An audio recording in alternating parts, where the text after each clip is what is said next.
ಸುಂಕವಿಲ್ಲ ಎಂಬಂತೆ ಬುಧವಾರ ಮುಂಜಾನೆಯೇ ಸುಮಾರು 300 ಪೊಲೀಸ್ ಸಿಬ್ಬಂದಿಯೊಂದಿಗೆ ಹಾಗೂ ಕಾರ್ಮಿಕರು ಹಾಗೂ ಜೆಸಿಬಿ ಯಂತ್ರಗಳೊಂದಿಗೆ ಧಾವಿಸಿದ ಪ್ರಭಾರ ಪೌರಾಯುಕ್ತೆ ನಾಗವೇಣಿ ಅವರು ನಗರದ ನೆಹರು ವೃತ್ತಕ್ಕೆ ಬಂದು ಬಿಜೆಪಿಯ ಪ್ರತಿಭಟನೆ ಹಾಗೂ ವರ್ತಕರ ಆಕ್ರೋಶಕ್ಕೆ ಮಣಿದು ಬಂದ ದಾರಿಗೆ ಸುಂಕವಿಲ್ಲ ಎಂಬಂತೆ ವಾಪಸ್ ಆಗಿದ್ದಾರೆ. ಹೌದು, ನಗರದ ನಗರಸಭೆ ವ್ಯಾಪ್ತಿಯ ಸುಮಾರು 94 ವಾಣಿಜ್ಯ ಮಳಿಗೆಗಳ ಶಿಥಿಲಾವಸ್ಥೆಗೊಂಡಿವೆ. ಆದ್ದರಿಂದ ಕಟ್ಟಡಗಳನ್ನು ದುರಸ್ತಿಗೊಳಿಸಲು ನ್ಯಾಯಾಲಯದ ಆದೇಶವಿದೆ.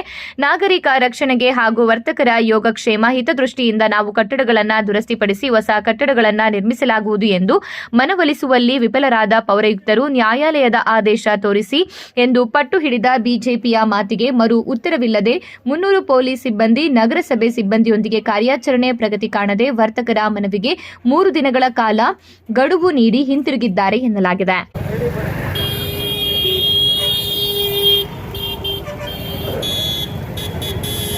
ಇಲ್ಲ ಸರ್ಕಲ್ ಅದ ಎಲ್ಲಿದ್ಯಾ ಈ ಕಡೆ ಬರಪ್ಪ ಇಲ್ಲಿ ನಿಂತ್ಕೊಂಡು